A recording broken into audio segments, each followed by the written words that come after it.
5 blood ಟೆಸ್ಟ್ನ ಪ್ರತಿಯೊಬ್ಬರು ಮಾಡಿಸ್ಬೇಕಾಗುತ್ತೆ. ಯಾವುದು 5 blood test ಅಂತ ಹೇಳಿದ್ರೆ, ಮೊದಲನೇದಾಗಿ CBC ಕಂಪ್ಲೀಟ್ ಬ್ಲಡ್ ಕೌಂಟ್. ಇದರಲ್ಲಿ RBC, WBC, ಪ್ಲೇಟ್ಲೆಟ್ಸ್ ಇದು ಮೂರನ್ನು ಚೆಕ್ ಮಾಡ್ತೀವಿ.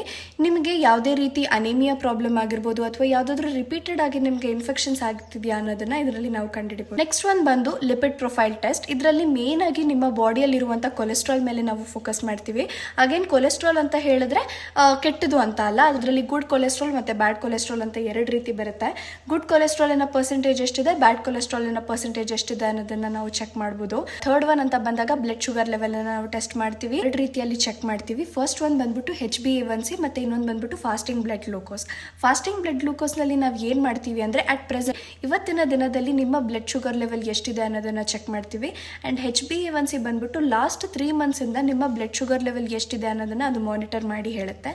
ಇನ್ನೊಂದು ಬಂದ್ಬಿಟ್ಟು thyroid profile test. Thyroid profile test ಏನಕ್ಕೆ ಮಾಡ್ತೀವಿ ಅಂತ ಅಂದ್ರೆ, ಥೈರಾಯ್ಡ್ ಬಂದಿದೆಯೋ ಇಲ್ವೋ ಅನ್ನೋದನ್ನ ಚೆಕ್ ಮಾಡೋದ್ರ ಜೊತೆಗೆ ನಿಮ್ಮ ಮೆಟಬಾಲಿಸಮ್ ಅಥವಾ ನಿಮ್ಗೇನಾದ್ರೂ ತುಂಬಾ ದಿನದಿಂದ ಏನೇ ಮಾಡ್ತಿದ್ರು ಕೂಡ ವೆಯ್ಟ್ ಲಾಸ್ ಆಗ್ತಿಲ್ಲ, ವೆಯ್ಟ್ ಗೇನ್ ಆಗ್ತಿದೀವಿ ಅಂತೆಲ್ಲ ಇತ್ತು ಅಂದಾಗ ನಿಮ್ಮ ಥೈರಾಯ್ಡ್ ಲೆವೆಲ್ಸ್ನ ಚೆಕ್ ಮಾಡಿ ನಾವು ನೆಕ್ಸ್ಟ್ ಒನ್ ಬಂದ್ಬಿಟ್ಟು ಕಿಡ್ನಿ ಮತ್ತೆ ಲಿವರ್ ಫಂಕ್ಷನ್ ಟೆಸ್ಟ್ ಅನ್ನ ಮಾಡಿಸ್ತೀವಿ. ನಮ್ಮ ದೇಹದಲ್ಲಿ ನಿಜವಾಗ್ಲೂ ಪ್ರತಿಯೊಂದು ಫಂಕ್ಷನ್ಸ್ ಕ್ಲೀನ್ ಆಗಿ ಕರೆಕ್ಟ್ ಆಗಿ ನಡೀತಾ ಇದೆ ಅಂತ ಅಂದ್ರೆ ನಮ್ಮ ಕಿಡ್ನಿ ಮತ್ತೆ ಲಿವರಿನ ಹೆಲ್ತ್ ತುಂಬಾ ಪರ್ಫೆಕ್ಟ್ ಆಗಿರಬೇಕು. ಲಿವರ್ ಫಂಕ್ಷನ್ ಟೆಸ್ಟ್ ಅನ್ನ ನಾವು ಮಾಡಿಸ್ತೀವಿ.